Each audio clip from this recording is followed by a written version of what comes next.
reaprender la herramienta para distinguir situaciones. Nuestro criterio se transforma, cambian decisiones, tomar en cuenta las luchas que abanderan dignidades. Ellas dictan nuevas normas, acuerdos sociales de un sentir comunitario. Escuchar los necesarios saberes originarios, desde el monte hasta los barrios. Avanzamos cuando suenan acompañamiento. Somos diálogo, no es solo una verdad, no miento. Avanzamos para normalizar las coincidencias. Compartimos territorios, las mismas esencias.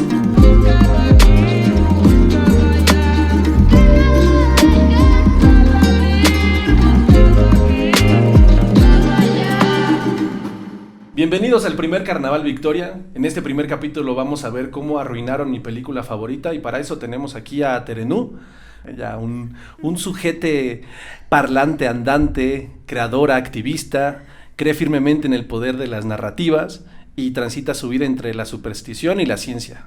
Bienvenida, Terenú. Gracias. Y bueno, entremos de lleno al tema.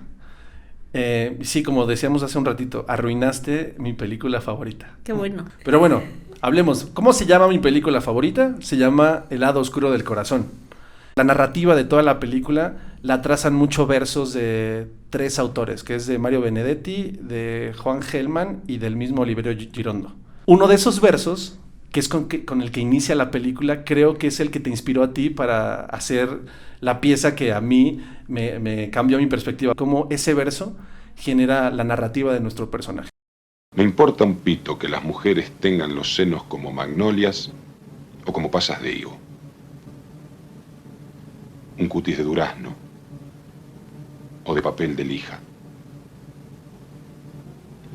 Le doy una importancia igual a 0 al hecho de que amanezcan con un aliento afrodisíaco o con un aliento insecticida. Soy perfectamente capaz de soportar una nariz que sacaría el primer premio en una exposición de zanahorias. Pero eso sí, y en esto soy irreductible. No les perdono, bajo ningún pretexto, que no sepan volar.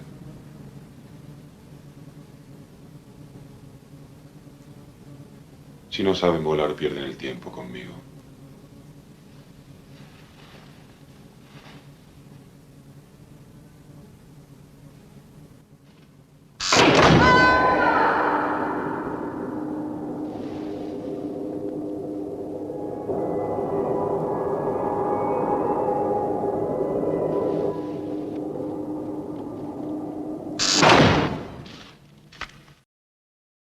O sea, esa escena a mí se me hace una escena muy fuerte. O sea, cuando él lanza este verso y de, pues es que hay que volar y alguien me tiene que hacer volar, o sea, y después así como, o sea, es que es como tirar algo a la basura, es como, pues tú no sirves, bye.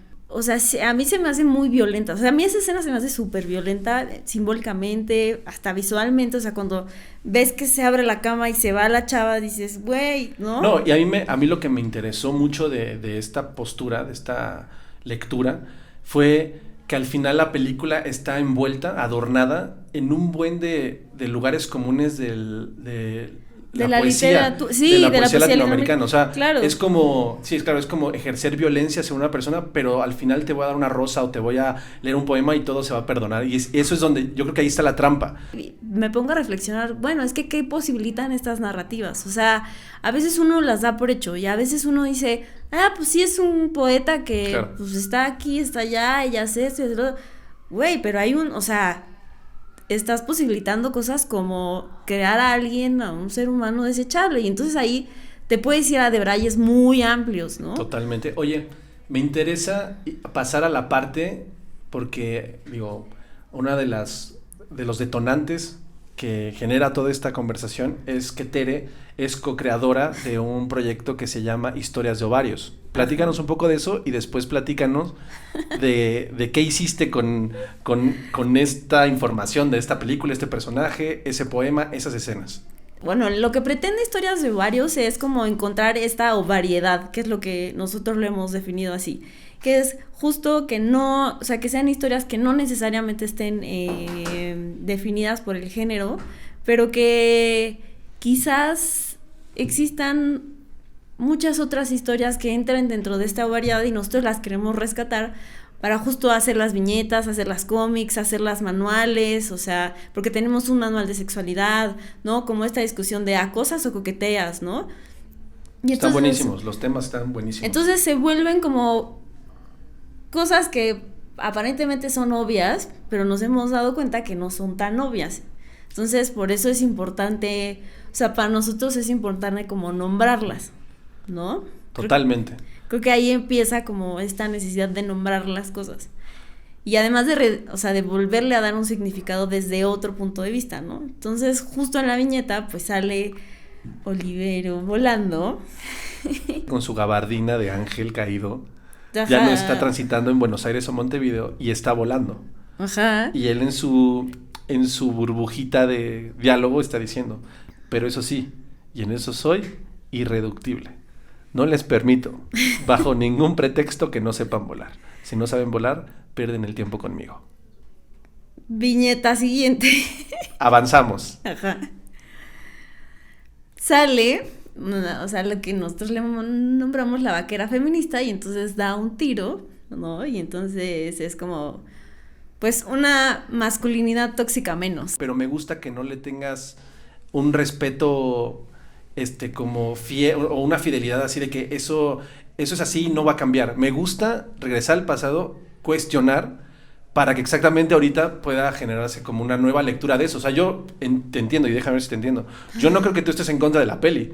Siento que estás tomando la oportunidad de, desde este espacio-tiempo, poder criticar algo que pasó en el 92 y que era fue un putazo de película, de apuesta de cine, de construcción de personajes, sí. Y creo que no es lo que te moleste todo eso. Creo que más bien la película ahí está y tu rol es de ahorita poder agarrar referentes que han construido en el tiempo estos imaginarios con estos pesos, con estos roles de género, y empezar a cuestionarlos desde lo que hoy se piensa. Y siento que eso nos ayuda a avanzar. Bueno, al menos a mí siento que hoy esa película le puedo dar muchísimas más lecturas de las que le di en los años pasados, y lo hago porque porque tengo mucho respeto hoy y porque me gusta explorar la idea de que si queremos cambiar ciertas cosas tenemos que poder tumbar ciertos marcos, ciertos sí, como ciertos ídolos, paradigmas, ciertos, sí, o sea, pero justo, a ver, algo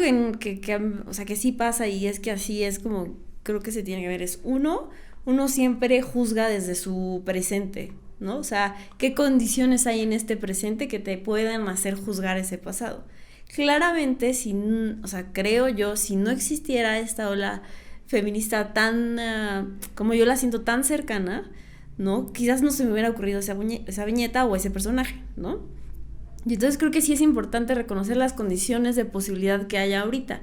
Y esas condiciones claramente detonan el análisis de un pasado, porque quizás en 20 años esa misma película o mi viñeta podrá ser retomada de otra manera, ¿no? Claro, va a llegar no sé, en 10 o 5 años va a llegar una chica o un chico o un ente, o un cuerpo disidente diciendo, güey, ahí está Tere pensando otra vez en cuerpos binarios, porque Exacto. son ellas y ellos. Entonces va a ser criticada desde esta nueva perspectiva, pero siento que si lo vemos en el tiempo, es 92, 2020, 2050, 2030, claro. Y va a haber, y esos pasos siento que son los que hay que, a mí me interesaba muchísimo ahondar en el tema porque siento que sí son pasos, o sea, no sé cómo llamarlo, pero sí siento que es como una traza, y hablo en narrativa muy personal, o sea, yo tracé un límite nuevo de entendimiento de esa pieza gracias a la viñeta que tú co-creaste con Isra. Entonces me ayuda a sentir que sí hay una forma de avanzar. Y otra vez, hablo a nivel de narrativa personal. No estoy hablando de que ahora todos entendemos diferente todo. No, todo ha cambiado, estoy hablando pues, de enunciándome desde un proyecto que es de exploración personal, pero que estamos exponiendo estos procesos. Sí. Y así es de la forma, tal vez enunciándome desde mi individualidad, ver cómo sí hay una forma de pensar diferente, de abordar ciertas temáticas donde desde un punto donde antes no habían sido abordados. Y a veces, a mí me gusta por eso mucho el tema de expresión artística, cultural, porque generalmente a mí me pasa que las expresiones culturales son aquellas que me permiten, o sea, como cambiarle el ángulo a algo, pues. Y eso me pasó con tu pieza. Claro, o sea, lo que, bueno, también una cosa de la que, bueno, de esa sí soy como fiel creyente, o sea, o sea, las narrativas en general son como... O sea, no son estructuras fijas, o sea, no es como un cuadrado todo el tiempo, o sea, son estructuras que son inestables, se estabilizan en un momento y ahí es cuando las ves, pero luego todo el tiempo se empiezan a construir en otras cosas, ¿no? Se empiezan a meter unos actores, se empiezan a construir redes que ni se nos imaginaba, o sea, por ejemplo... todas las discusiones que hay ahorita de raza, de identidad, o sea, todo lo que está, o sea, todas las discusiones, por ejemplo, de coloniales que hay en la región, o sea, es justo cambiar la narrativa, pero justo partiendo de que justo eso que está ahí no es estable, o sea, no es fijo, no es Total. una estructura de hierro que nadie puede mover, sino que es todo lo contrario, que se ha ido cambiando y que pues es bien interesante empezar a identificar dónde están los actores, cómo se mueven, qué relaciones hay. No, y es donde se activan ciertos verbos bien importantes de reaprender, de recontar, de restablecer, de retrasar límites, entonces Sí. está bueno. Ahora, la importancia o lo que yo le veo a las narrativas, o lo que es como importante o a veces hasta creo medular de las narrativas es justamente nombrarlas, o sea, que sí exista esta oportunidad de explicar, de decir, de narrar, de contarlo así, de contar un cuento, o sea, es así de importante, porque justo cuando ya está plasmado, cuando ya está como en palabra, ya está en escritura, ya está en cualquier medio que tú lo quieras poner, ahí ya cuando está ahí pareciera que está estable, ¿no? Pero justo si uno lo piensa sigue siendo inestable porque justo va a llegar alguien y le va a dar otra lectura y va a llegar otra persona y le va a dar otra lectura, ¿no? Ahora lo importante, y creo que fue lo que pasó en este caso, fue que nosotros nos enunciamos de cierta manera, o sea, cuando uno crea sus narrativas uno tiene que ser consciente que políticamente, y a este político me refiero a estas como entidades de poder o de ciertas jerarquías que se van construyendo, uno toma posturas políticas ante las cosas, ante las personas, ante las narrativas y ante lo que ustedes quieran, ¿no? Y entonces justo que creo que un gran ejemplo es el ejemplo de la tortuguita y El ejemplo de la tortuguita y el popote. O sea, todos estábamos, bueno, existían unos activistas en contra del plástico, ¿no? Existía toda ya esta discusión sobre la contaminación, qué hacemos con los desechos, ¿no? Cómo existe un mal manejo de desechos, cómo eso transforma el medio ambiente. Y entonces todo eso construye ya un entramado, entonces ya ciertas personas estábamos como familiarizadas o sensibilizadas ante eso, ¿no? Sino ya los restaurantes también tomaban postura. Ajá. Tú veías a alguien pidiendo popote y tú, güey, ese güey está así, matando así. eres el diablo, ¿no? Pero creo que todo se condensó justo en esa narrativa que se filmó y que se filtró en las redes, o que se viralizó en las redes, de cómo a una pobre tortuguita le sacaban un popote de la nariz. Sí, ¿no? lo vi. Sí, estaba cañón. Y entonces... Y más a mí porque me gustaban las tortugas ninja. Me gustan. Pero entonces justo ahí como que todo el mundo pareciera que en ese momento se estabilizó esa narrativa. Y entonces fue, claro, los popotes son lo peor que nos pueda pasar. Claro. ¿No? Y entonces después, no, porque también es algo bien importante, o sea, se posibilitan las dos cosas. Los que odian y detestan al popote, pero también hay mucha gente que necesita el popote. O sea, hay gente que por problemas faciales, de nervios, necesita el popote. Y necesita un popote de plástico. Porque si es un popote, por ejemplo, de metal, y lo meten en algo caliente, pues se pueden quemar. O sea, digo, no es... Pues lo que les digo, no es algo estable. No, o la narrativa no se limita al popote. Porque claro, se extiende al plástico o al... Claro, que eso fue lo que terminó pasando, que pues sí, en un momento era malditos popotes están acabando con la tierra, ¿no? Y de repente escalamos a pues es que ¿y las bolsas de plástico qué, no? Porque también, ojo, o sea, pues muchas cosas tienen que venir al plástico porque si no se contaminan. No, porque aparte o sea, la tecnología avanzó tanto que se inventó un material que fuera útil para ciertos casos, como el plástico, Ajá. porque es higiénico, porque es transportable, y porque es más barato, etcétera, etcétera, ¿no? Entonces, claramente, o sea, por ejemplo, en Disneylandia existía una casa que estaba hecha toda de plástico y esa era una atracción para las personas, ¿no? O sea, el plástico se viene construyendo o sea, como la narrativa del plástico se viene construyendo desde los 60. Hasta ahorita pareciera que estas narrativas se están ya condensando a tal manera que, bueno, ya no uses el popote, lleva tu popote, o ya no uses ya no uses como el empaque de plástico, lleva tu empaque, o lleva tus bolsas de tela, ¿no? Y eso claramente ha sido que la gente ha tomado una postura política ante la situación. Claro, yo por ejemplo en mi casa sí soy en narrativa personal, a mí me pegan en mi casa, hola Rumi, pero sí no usamos mucho plástico, porque sí hemos creído, confiado, nos hemos comprado la narrativa de que el uso del plástico sí es dañino. Pues quizás no se la han comprado, pero quizás o sea, a hemos partir sido de los influenciados. valores, o sea, a partir de los valores que hay ahorita dentro de la sociedad o dentro de nuestros círculos más cercanos, pues existe claro, pues entonces no, o sea, es que no necesito el envoltorio y luego la fruta trae ahí como otra cosa. Sí, o sea, entonces bien innecesario. Es bien innecesario y entonces justo ahí el plástico ya no tiene el valor que tenía antes y eso se va transformando. Justo ahí creo que es donde eso pasa mucho con muchísimas cosas, o sea, con la tecnología, con movimientos sociales, con la creación de nuevas tecnologías, con los animales, o sea, y justo creo que o sea, a mí me gusta verlo así como, güey, es que las narrativas son tan inestables que se van transformando, o sea, en este año se han transformado tantas narrativas que yo digo, órale, es que sí son muy inestables, o sea, se ha transformado la narrativa de qué es tener salud.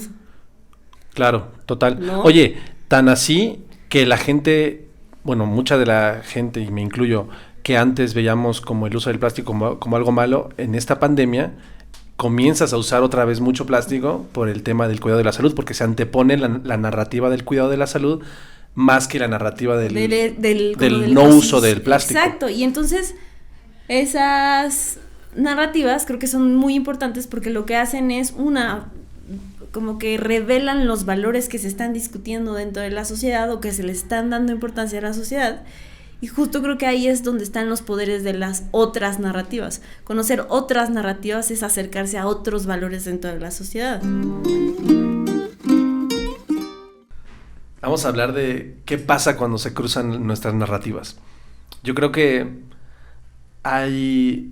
tiene que existir una disposición, y más que una disposición, muchas veces voluntad, para estar abierto a que una narrativa que tú estás viendo de frente, o incluso que están en las periferias, te afecte, te mueva, o sea, cambia una perspectiva en ti, pero sí siento que hay una voluntad individual de estar abierto a eso. ¿Qué pasa cuando se cruzan esas narrativas, pero que hay un actor dentro de esta construcción de narrativas que no está dispuesto a escuchar al otro?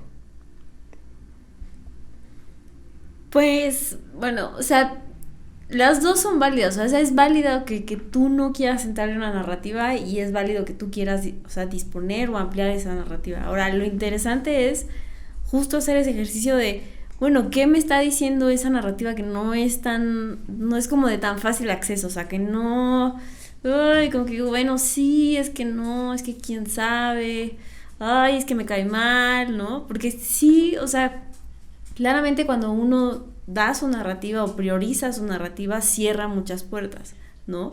Y la idea es que justo estas narrativas no solo sean las propias, ¿no? Creo que ahí en el ejercicio que uno debe de hacer es justo escuchar las demás, ¿no? O sea, uno de los puntos más éticos es pues darle cabida y darle voz a las más voces posibles, ¿no? Entre más voces tengamos, entre más voces escuchemos, pues eso quiere decir que más nos vamos a enriquecer de muchísimas maneras. Pero muchas veces existe este proceso de empoderamiento porque te das cuenta que quizás compartes narrativas con otras personas. Claro. Y entonces ahí es cuando se da algo muy lindo que es como, oigan, pues no, o sea, no estás solo o no estás sola, ¿no? Que por ejemplo pasa mucho con las víctimas de abuso sexual, ¿no? O sea, es como no estás sola y aquí hay todo un grupo de mujeres que te pueden apoyar, ¿no?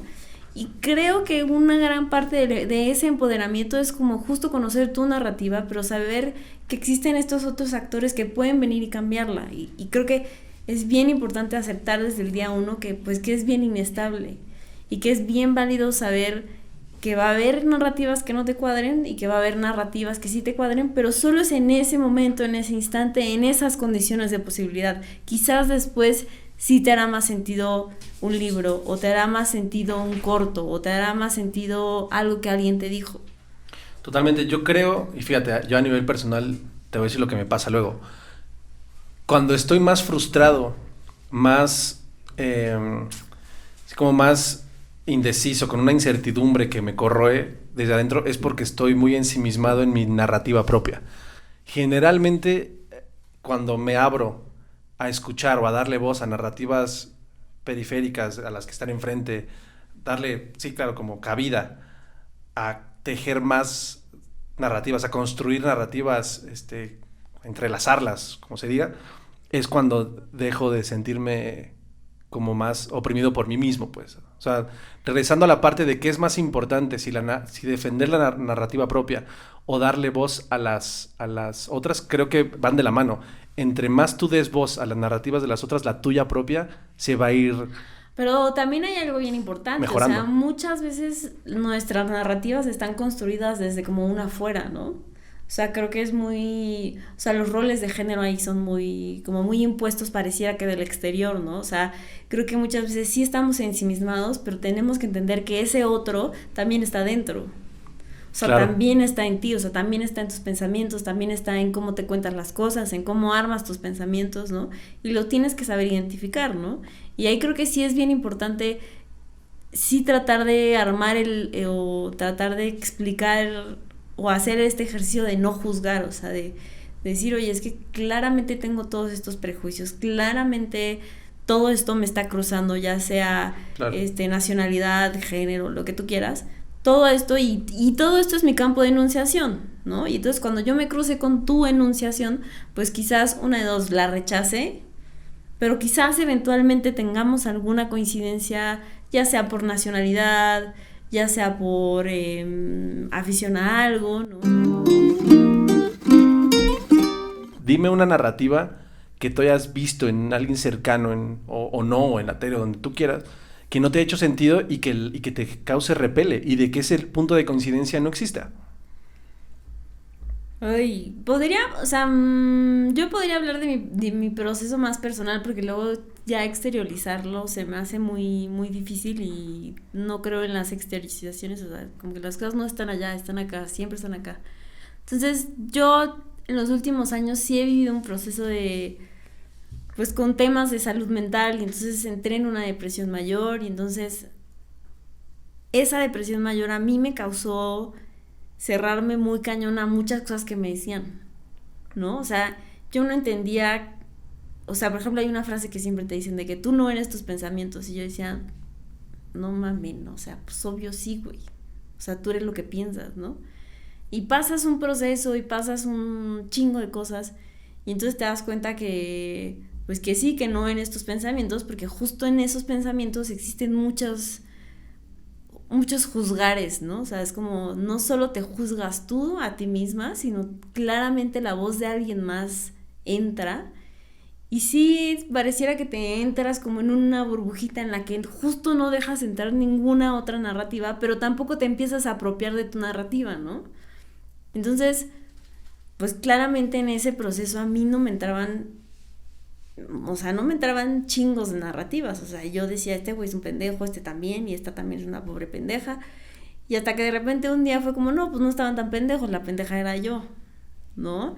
Y entonces ya llegas a un punto en el que dices, güey, pues yo no voy a juzgar, o sea, no tengo por qué juzgar, o sea, porque pasa que tú estás viviendo una tormenta de tal magnitud que muchas veces no sabes si esa tormenta la está pasando a alguien más o está pasando eso o alguien está viviendo ese proceso similar. Entonces, si tú llegas y lo juzgas, pues es peor, porque justo ahí hay un quiebre de narrativa, ¿no? Y entonces ni el otro ni tú se aceptan y la narrativa se pierde.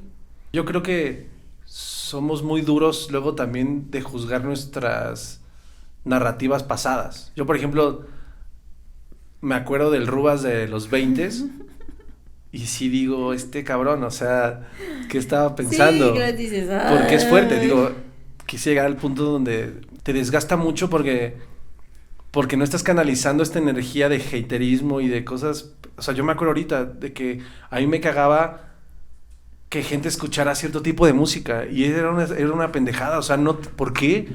Sí, o sea, ¿no? ¿Quién dice que la música chida es la que tú escuchas? ¿Quién dice que lo que tú crees o las pelis que tú crees que son las chidas? ¿Habrá?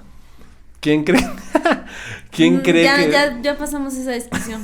Yo le di a Rubas, güey, deja de estar emperrándote y busca dónde te sientes cómodo, porque como tú dices, no sé si es normal o no, pero no es normal estar siempre enojado, estar siempre triste, estar siempre envidioso. O sea, son como, en el cuerpo, entiendo que son herramientas que te ayudan a transitar sobre esta vida y disfrutarla, porque también yo no creo que siempre tienes que estar, súper feliz y súper cómodo en todos lugares, pero sí en una gran medida muy cabrón, un porcentaje muy cabrón de tu vida deberías de buscar siempre estar así, pues. Te digo, porque yo si estuviera aquí el Rubas de los early 20s, diría, pinches ñoños, no es cierto. Yo quiero estar imputado y estoy feliz así. Güey, no es cierto. O sea, claro, yo ahorita después diría, güey, sí, pero hay mejores cosas que hacer, güey. O sea, está más chido crear, está más chido platicar, conocer un chingo de gente, darle voz a un buen de cosas. O sea, y aquí hablo, digo, y la gente que estudió conmigo, la gente que, güey, van a decir, güey, era un hijo de perra. Pero está chido, pues ya, tal vez, pues ahorita ya no, güey, y ahí se vale. Yo sí estoy súper cómodo en decir, güey, sí fui una persona, y otra vez, y no la juzgo porque quisiera borrarlo, pues, no, yo no quiero borrar el Rubas de hace 10 años, al contrario, fue bien importante para que yo me pudiera dar cuenta de otras cosas y lo valoro y lo quiero muy cabrón y le mando un beso donde quiera que esté el Rubas de hace 10 años. Pero sí, esa narrativa personal, transitarla, sufrirla, vivirla, disfrutarla, pues tuvo un lugar, un tiempo, y ahorita ya me siento más cómodo con una narrativa menos pedante, yo creo. O sea, una narrativa donde le puedas tú dar lugar y... O sea, como más flexible, como más abierta. O sea, porque también lo que pasa es que la única manera de salir de ahí es atravesándolo. Claro. O sea, la única manera es atravesando, así, encontrando el núcleo y atravesarlo. Y en ese atravesar pasan muchas cosas. Sí. No, y otra vez, como... Y regresando a nuestro gran tema de cómo me arruinaste mi película. Creo que más que arruinar es eso. O sea, creo que las cosas más favoritas, incluso las cosas que uno cree que nunca van a cambiar, cuando te das cuenta que una narrativa puede hacer más chido lo que antes era chido, te enamoras de eso. O sea, te enamoras de la voluntad de querer siempre transformarte. Sí, del proceso. O sea, ya no es tanto, ay, quiero ser feliz, sino es como, ok, estoy teniendo todas estas herramientas para poder ser feliz. Y entonces vas construyendo otras narrativas y justo ahí es creo que lo importante de pensar en estas inestabilidades. O sea, seguramente ese Rubas de esos 20 años, pues justo pensaba todo muy estructurado, sumamente rígido, ¿no? Y ahora quizás lo que pasa es que tienes una gran flexibilidad y por eso puedes hacer, o sea, diferentes proyectos, acercarte a diferentes personas, ¿no? Claro. Qué lindo. Gracias, Terenu. Terenu, muchas gracias por estar acá con nosotros en este primer Carnaval Victoria. La verdad es un proyecto que nos hacía mucha ilusión a todo el equipo, a Ferfa, al Timachingón, a toda la gente de la C4, a Tobías. Y pues estamos súper felices de haberte tenido acá como la madrina oficial. Mira, te va a ir a saludar. Y me gustaría mucho que nos hablaras, que nos dejaras súper claras cuáles son las redes, el propósito de tu proyecto y las cosas que se vienen para ti y que, pues, que nos invites. Bueno, tengo 2 proyectos ahorita.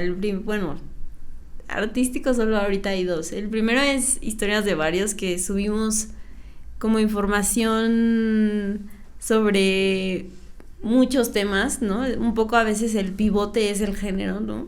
Y la verdad nos encantaría que nos escribieran y que nos contaran sus historias y quizás armar una viñeta de una historia que ni Isra ni yo sepamos, ¿no? O sea, creo que sería como algo muy increíble. Y también a finales de año, a mitades de noviembre, justo tengo una exposición que se llama Coordenadas, que también un poco lo que hace es rescatar las historias de migración que existen en la Ciudad de México. Y entonces lo que hace un poco es indagar el archivo personal, ¿no? La memoria personal, pero también se convierte en una memoria colectiva, ¿no? Y entonces la idea es rescatar las historias familiares, ¿no? Y plasmarlas de una manera que a mí se me hace muy bonita, pero pues ahí después les pasamos los datos cuando nos confirmen en esta nueva normalidad cómo es que va uno a entrar a las exposiciones. Y ya. Mil gracias, Terenú. Muchas gracias. Esto es Carnaval Victoria, de parte de Tima Chingón, de Faba, de Ferfa, de Vallequis. Muchas gracias por checar el Carnaval Victoria número 1. Yo soy Rubas. Nos vemos la próxima. Gracias, Tere. Lo logramos. Reaprender la herramienta para distinguir situaciones. Nuestro criterio se transforma, cambian decisiones. Tomar en cuenta las luchas que abanderan dignidades. Ellas dictan nuevas normas, acuerdos sociales de un sentir comunitario. Escuchar los necesarios saberes originarios, desde el monte hasta los barrios. Avanzamos cuando suenan acompañamiento. Somos diálogo, no es solo una verdad, no miento. Avanzamos para normalizar las coincidencias. Compartimos territorios, las mismas esencias.